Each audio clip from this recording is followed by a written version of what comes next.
Hi guys, welcome to my channel Yamune YouTube channel. ನಾನು ನಿಮ್ಗೆ ಇವತ್ತು ಒಂದು ಒಳ್ಳೆ ಹೆಲ್ತಿ ರೆಸಿಪಿ ತಂದಿದ್ದೀನಿ. ರಾಗಿ ಗಂಜಿ ಅಂತ ಹೇಳ್ಬಿಟ್ಟು ಡಿಸ್ಪ್ಲೇನಲ್ಲಿ ಪ್ಲೇ ಆಗ್ತಾ ಇದೆ ನೋಡಿ.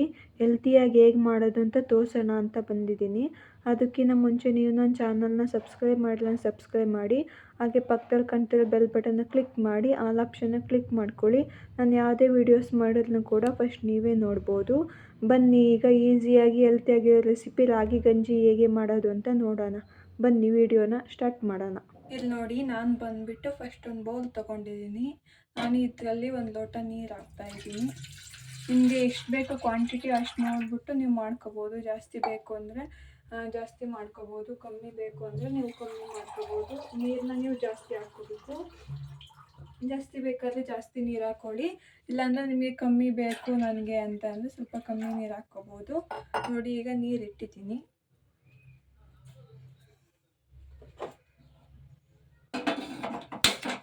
ಈಗ ನೋಡಿ, ನಾನು ಸ್ವಲ್ಪ ಕ್ವಾಂಟಿಟಿ ಮಾಡ್ಕೊತಿರೋದ್ರಿಂದ ನೀರು ಹಾಕ್ಬಿಟ್ಟು ಸ್ವಲ್ಪ ಉಪ್ಪನ್ನ ಹಾಕ್ಬಿಟ್ಟು ನೀರು ಕುದಿಯೋಕೆ ಇಡ್ತೀನಿ. ನೀರು ಕುದೀಲಿ, ಅದಾದಮೇಲೆ ನೆಕ್ಸ್ಟ್ ಹೆಂಗೆ ಮಾಡೋದಂತ ತೋರಿಸ್ತೀನಿ. ಸ್ವಲ್ಪ ನೀರು ಕುದೀಲಿ. ನೋಡಿ, ನೀರು ಕುದಿಯೋ ಅಷ್ಟರಲ್ಲಿ ಈ ಥರ ಮಾಡ್ಕೊಂಡಿದ್ದೀನಿ. ನಿಮಗೆ ಒಂದು ಬೌಲ್ಗೆ ನಿಮಗೆ ಎಷ್ಟು ಬೇಕು ಅಷ್ಟು ಹಿಟ್ಟು ಹಾಕ್ಕೊಂಬಿಟ್ಟು, ನಿಮಗೆ ತೆಳ್ಳಗೆ ಬೇಕು ಅಂತ ಅಂದರೆ ನೀವು ನೀರು ಥರ ಮಾಡ್ಕೋಬೇಕಾಗುತ್ತೆ. ಇದನ್ನು ಹಿಟ್ಟೊಳಗೆ ನೀರು ಮಿಕ್ಸ್ ಮಾಡ್ಕೊಂಬಿಟ್ಟು ತೆಳ್ಳಗೆ ಮಾಡ್ಕೋಬೇಕಾಗುತ್ತೆ. ಇಲ್ಲ ನನಗೆ ಗಟ್ಟಿ ಬೇಕು ಅಂತ ಅಂದರೆ ಹಿಟ್ಟು ಹಾಕ್ಕೊಂಬಿಟ್ಟು ಸ್ವಲ್ಪ ನೀರು ಹಾಕ್ಕೊಂಬಿಟ್ರೆ ಅದು ಗಟ್ಟಿ ಆಗಿಬಿಡುತ್ತೆ. ಆಲ್ಮೋಸ್ಟ್ ಎಲ್ಲ ಗಂಜಿ ಎಲ್ಲ ತೆಳ್ಳಗೆ ಇರಬೇಕು, ಕುಡಿಯೋದಕ್ಕೆ ತುಂಬ ಚೆನ್ನಾಗಿರುತ್ತೆ. ನೋಡಿ, ಈ ಥರ ನಾನು ಹಿಟ್ಟು ಹಾಕ್ಕೊಂಬಿಟ್ಟು ತೆಳ್ಳಗೆ ಮಾಡ್ಕೊಂಡಿದ್ದೀನಿ. ನಾನು ಮುದ್ದೆಗೆಲ್ಲ ಕೊಟ್ಟರೆ ಹೋಯ್ತಲ್ವ, ಆ ಥರ ತೆಳ್ಳಗೆ ಮಾಡ್ಕೊಂಡಿದ್ದೀನಿ. ಸ್ಪೂನಲ್ಲೆಲ್ಲ ಮಿಕ್ಸ್ ಮಾಡ್ಕೊಂಬಿಟ್ಟು. ಈಗ ನೋಡಿ, ಒಲೆ ಮೇಲೆ ಇಟ್ಟಿನಲ್ವ, ನೀರು ಕುದೀತಾ ಇದೆ. ನಾನು ಇದನ್ನು ಏನು ಮಿಕ್ಸ್ ಮಾಡ್ಕೊಂಡಿದ್ನಲ್ವ ಅದನ್ನು ಹಾಕ್ತಾಯಿದ್ದೀನಿ. ಹಾಕ್ಬಿಟ್ಟು ಈ ಥರ ಮಿಕ್ಸ್ ಮಾಡ್ತೀನಿ. ನೀವು ಈ ಥರ ಹಾಕ್ದಾಗ ಏನು ಮಾಡಿ ಅಂತ ಅಂದರೆ ಚೆನ್ನಾಗಿ ನೀರು ಕುದಿಸ್ಬಿಟ್ಟು ತೋರಿಸಿದ್ನಲ್ವ ಆ ಥರ ಹಾಕ್ಕೊಳ್ಳಿ. ಆಲ್ಮೋಸ್ಟ್ ತೆಳ್ಳಗೆ ಮಾಡ್ಕೊಳ್ಳಿ, ಗಂಜಿ ಎಲ್ಲ ಕುಡಿಯೋಕ್ಕೆ ತುಂಬ ಚೆನ್ನಾಗಿರುತ್ತೆ. ನಾನೇನು ಮಾಡ್ತೀನಿ ಅಂತ ಅಂದರೆ, ನೀವು ಈ ಥರ ಹಾಕಾದ್ಮೇಲೆ ಲೋ ಫ್ಲೇಮ್ನಲ್ಲಿ ಇಟ್ಟು ಕುದಿಸ್ಕೋಬೇಕಾಗುತ್ತೆ. ಯಾಕೆ ಅಂತ ಅಂದರೆ ಹೈ ಫ್ಲೇಮ್ನಲ್ಲಿ ಇಟ್ಟರೆ ಬೇಗ ಗಟ್ಟಿಗಾಗಿ ಹೋಗ್ಬಿಡುತ್ತೆ, ಕುಡಿಯೋದಕ್ಕೆ ತುಂಬ ಚೆನ್ನಾಗಿರಲ್ಲ ಅಂಬ್ಲಿ ಬಂದ್ಬಿಟ್ಟು. ನಾನು ಅದಕ್ಕೆ ಲೋ ಫ್ಲೇಮ್ನಲ್ಲಿ ಈಗ ಕುದಿಸ್ಕೊತಾ ಇದ್ದೀನಿ. ನೀವೇ ನೋಡ್ತಾ ಇರ್ಬೋದು.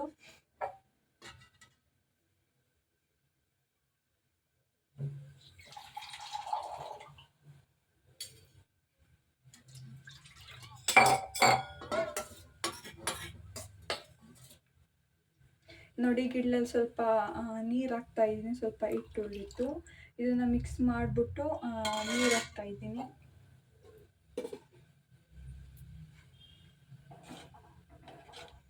ನಾನು ಏನು ಮಾಡ್ತೀನಿ ಅಂತ ಅಂದರೆ, ನನಗೀಗ ಟೈಮ್ ಇರಲ್ಲ, ನನಗೆ ಬೇಗ ಹಸುವಾದಾಗ ಏನು ಮಾಡ್ತೀನಿ ಅಂತ ಅಂದರೆ ಈ ರಾಗಿ ಗಂಜಿನ ಮಾಡ್ಕೊಂಡು ಕುಡಿತೀನಿ. ರಾಗಿ ಗಂಜಿ ಅಂತೂ ತುಂಬ ಒಳ್ಳೆಯದು ಆರೋಗ್ಯಕ್ಕೆ. ಯಾಕೆ ಅಂತಂದರೆ ಇದರಲ್ಲಿ ಫೈಬರು, ಐರನ್ ಎಲ್ಲದೂ ಕೂಡ ಇರೋದ್ರಿಂದ ತುಂಬಾ ಒಳ್ಳೆಯದು ಇದು ರಾಗಿ ಗಂಜಿ ಬಂದುಬಿಟ್ಟು. ನನಗೆ ಹೊಟ್ಟೆ ಹಸುವಾದಾಗ ಟೈಮ್ ಮಾಡೋಕ್ಕಿಲ್ದಾಗ ನಾನು ಈ ರಾಗಿ ಗಂಜಿನ ಮಾಡ್ಕೊತೀನಿ. ತುಂಬಾ ಒಳ್ಳೆಯದು. ನಿಮಗೆ ಗ್ಯಾಸ್ಟ್ರಿಕ್ ಇರೋರಾಗಿರ್ಬೋದು, ಅಥವಾ ನಿಮಗೆ ಡಯಾಬಿಟಿಸ್, ಶುಗರ್ ಇರೋರಾಗಿರ್ಬೋದು, BP ಇರೋರಾಗಿರ್ಬೋದು, ನೀವು ಈ ಥರ ಗಂಜಿನ ಮಾಡ್ಕೊಂಬಿಟ್ಟು ಇದರೊಳಗಡೆ ನೀವು ಮಜ್ಜಿಗೆನ ಅಥವಾ ಮೊಸರನ್ನ ಏನಾದ್ರು ಹಾಕ್ಕೊಂಬಿಟ್ಟು ಬೆಳಗ್ಗೆನೇ ಎದ್ಕೂಡಲೇ ನೀವು ಕುಡಿಯೋದ್ರಿಂದ ಆರೋಗ್ಯಕ್ಕೆ ತುಂಬ ಒಳ್ಳೆಯದು. ಮತ್ತೇನು ಅಂತಂದರೆ ಗ್ಯಾಸ್ಟ್ರಿಕ್ ಕೂಡ ಕಮ್ಮಿ ಆಗುತ್ತೆ. ಇಲ್ಲಿ ನೋಡಿ, ನಾನು ಲೋ ಫ್ಲೇಮ್ನಲ್ಲಿ ಕುದಿಯೋಕೆ ಇಟ್ಟಿದ್ದೀನಿ. ಕುದೀತಾ ಇದೆ ಗಂಜಿ ಬಂದ್ಬಿಟ್ಟು.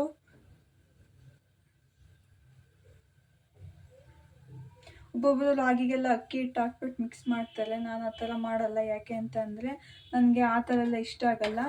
ನಮ್ಮ ತವ್ರ ಮನೆ ರಾಗಿ ಬೆಳೆಯೋದ್ರಿಂದ ನಾವು ರಾಗಿನ ತೊಗೊಂಬಂದ್ಬಿಟ್ಟು ಇಲ್ಲಿ ಒಣಗಿಸ್ಬಿಟ್ಟು ರಾಗಿ ಹಿಟ್ಟು ಮಾಡಿಸ್ಕೊಂಡು ಬರೀ ರಾಗಿ ಹಿಟ್ಟಿನಲ್ಲೇ ಮೊದಲಿಂದ ರೂಢಿಯಾಗಿರೋದನ್ನ ಮುದ್ದೆ ಮಾಡ್ತೀವಿ. ನನಗೀಗ ಟೈಮ್ ಇಲ್ದಾಗ ಹಸುವಾದಾಗ ಮಾತ್ರ ನಾನು ಈ ಥರ ರಾಗಿ ಗಂಜಿ ಮಾಡ್ಕೊತೀನಿ. ನೀವು ಗಟ್ಟಿಗೆ ಮಾಡಿಕೊಂಡ್ರೆ ಏನಾಗುತ್ತೆ ಅಂತ ಅಂದರೆ ಕುಡಿಯೋದಕ್ಕೆ ಮುದ್ದೆ ಥರ ಆಗಿಬಿಡುತ್ತೆ, ಕುಡಿಯೋದಕ್ಕೆ ಚೆನ್ನಾಗಿ ಅನಿಸಲ್ಲ. ಹಂಗಾಗ್ಬಿಟ್ಟು ಆಲ್ಮೋಸ್ಟ್ ನೀವು ತೆಳ್ಳಗೆ ಮಾಡ್ಕೊಳ್ಳಿ ಗಂಜಿನ, ತುಂಬ ಚೆನ್ನಾಗಿರುತ್ತೆ ಗಂಜಿ ಬಂದ್ಬಿಟ್ಟು. ತುಂಬ ಈಸಿಯಾಗಿ ಮಾಡೋಂಥ ರೆಸಿಪಿ ಇದು.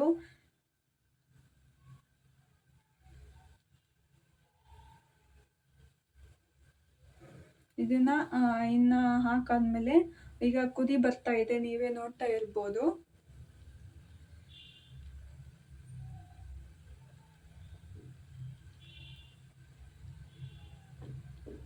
ಇಲ್ಲಿ ನೋಡಿ ಕುದಿ ಬರ್ತಾ ಇದೆ. ಇದು ಬಂದ್ಬಿಟ್ಟು ಇದನ್ನು ಒಂದು 7 to 8 ಮಿನಿಟ್ಸು ಲೋ ಫ್ಲೇಮ್ನಲ್ಲಿ ಈ ಥರ ಕುದಿಸ್ಕೋಬೇಕಾಗುತ್ತೆ ಗಂಜಿನ.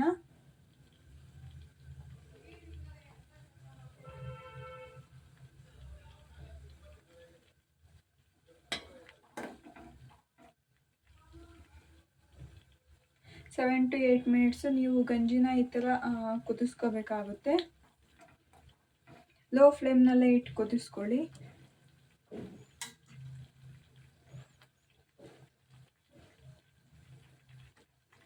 ಈಗ ಕುದೀತಾ ಇದೆ ನೋಡಿ ಗಂಜಿ ಬಂದ್ಬಿಟ್ಟು. ಅವಾಗವಾಗ ಸ್ಪೂನ್ ತೊಗೊಂಡ್ಬಿಟ್ಟು ಈ ಥರ ಸ್ಟಿರ್ ಮಾಡ್ತಾಯಿರಿ. ಯಾಕೆ ಅಂತಂದರೆ ಕೆಳಗಡೆ ಗಟ್ಟಿ ಆಗ್ಬಿಡುತ್ತೆ. ಹಂಗಾಗ್ಬಿಟ್ಟು ಸ್ಟಿರ್ ಮಾಡ್ತಾಯಿರಿ. ಲೋ ಫ್ಲೇಮ್ನಲ್ಲೇ ಇಟ್ಕೊಂಡ್ಬಿಟ್ಟು ಈ ಥರ ಕುದಿಸ್ಕೊಳ್ಳಿ. 7 to 8 ಮಿನಿಟ್ಸ್ ಕುದಿಸಿದ್ದೀನಿ ಲೋ ಫ್ಲೇಮ್ನಲ್ಲಿ. ಈಗ ರಾಗಿ ಗಂಜಿ ರೆಡಿಯಾಗಿದೆ ನೋಡಿ. ನೀವು ಇದನ್ನು ಬೆಳಗ್ಗೆ ಎದ್ಬಿಟ್ಟು ಖಾಲಿ ಹೊಟ್ಟೆಲಿ ಕುಡಿಯೋದ್ರಿಂದ ನಿಮಗೆ ಗ್ಯಾಸ್ಟ್ರಿಕ್ ಪ್ರಾಬ್ಲಮ್ ಆಗಿರ್ಬೋದು ಅಥವಾ ಡಯಾಬಿಟಿಸ್ ಇರೋರು ಕೂಡ ಇದನ್ನು ಕುಡಿಬೋದು. ಬೇಗ ಹೊಟ್ಟೆ ತುಂಬುತ್ತೆ ಅಂತಲೇ ಹೇಳ್ಬೋದು. ಮತ್ತು ಬೇಗ ಹಸುವಾಗಲ್ಲ. ರಾಗಿಯಲ್ಲಿ ಫೈಬರ್, ಪ್ರೋಟೀನ್ ಇರೋದ್ರಿಂದ ಬೇಗ ಹಸುವಾಗಲ್ಲ ಈ ರಾಗಿ ಗಂಜಿ ಕುಡಿಯೋದ್ರಿಂದ. ಈಗ ಮಾಡಿದ್ದೀನಿ ನೋಡಿ, ರಾಗಿ ಗಂಜಿ ರೆಡಿಯಾಗಿದೆ. ನೀವು ಇದನ್ನು ಆರೋದಕ್ಕೆ ಬಿಟ್ಟಿದ್ದೀನಿ. ಇದು ಆರಿದ್ಮೇಲೆ ಕೊತ್ತಂಬರಿ ಸೊಪ್ಪು, ಈರುಳ್ಳಿ ಹಾಕ್ಕೊಂಬಿಟ್ಟು ಕುಡಿದ್ರೆ ತುಂಬ ಚೆನ್ನಾಗಿರುತ್ತೆ. ಮತ್ತೇನು ಅಂತಂದರೆ ನನಗಿಲ್ಲ ಆ ಥರ ಎಲ್ಲ ಕುಡಿಯೋಕೆ ಇಷ್ಟ ಆಗಲ್ಲ ಅಂತಂದರೆ ನೀವು ಹಂಗೇ ಪ್ಲೈನಾಗೂ ಕೂಡ ಕುಡಿಬೋದು. ಇಲ್ಲ ಅಂತಂದರೆ ನನಗೆ ಹಂಗೂ ಇಷ್ಟ ಆಗಲಿಲ್ಲ ಅಂದರೆ ಮೊಸರು ಅಥವಾ ಮಜ್ಜಿಗೆ ಹಾಕ್ಕೊಂಬಿಟ್ಟು ಕುಡಿಬೋದು. ತುಂಬಾ ಚೆನ್ನಾಗಿರುತ್ತೆ. ಇದನ್ನು ಕುಡಿದ್ರೆ ನನಗೆ ಮಧ್ಯಾಹ್ನದ ತನಕನೂ ಕೂಡ ಹಸುವಾಗಲ್ಲ. ಇದರಲ್ಲಿ ಐರನ್ನು, ಕ್ಯಾಲ್ಶಿಯಮ್ಮು, ಪ್ರೋಟೀನು ಎಲ್ಲದು, ಫೈಬರ್ ಎಲ್ಲದು ಕೂಡ ರಾಗಿಲಿರೋದ್ರಿಂದ ನನಗೆ ಬೇಗ ಹಸಿವು ಕೊಡಲ್ಲ. ತುಂಬಾ ಒಳ್ಳೆಯದು ಆರೋಗ್ಯಕ್ಕೆ ಅಂತ ಹೇಳ್ಬೋದು. ನೋಡಿ ಈಗ ರೆಡಿಯಾಗಿದೆ. ಈಗ ರೆಡಿಯಾಗಿದೆ ನೋಡಿ ರಾಗಿ ಗಂಜಿ. ಆರೋಗ್ಯಕ್ಕೆ ತುಂಬಾ ಒಳ್ಳೆಯದು. ಹಂಗಾಗ್ಬಿಟ್ಟು ನಾನು ನಿಮಗೆ ಈಸಿ ರೆಸಿಪಿನ ಹೇಳಿದ್ದೀನಿ ಇವತ್ತು. ನೀವೇ ನೋಡ್ತಾ ಇರ್ಬೋದು ಹೇಗೆ ರೆಡಿಯಾಗಿದೆ ಅಂತ ಹೇಳ್ಬಿಟ್ಟು ನಿಮ್ಮ ಕಣ್ಮುಂದೆನೇ ತೋರಿಸಿದ್ದೀನಿ. ನನ್ನ ಇವತ್ತಿನ ವಿಡಿಯೋ ಇಷ್ಟ ಆದರೆ ಲೈಕ್ ಮಾಡಿ.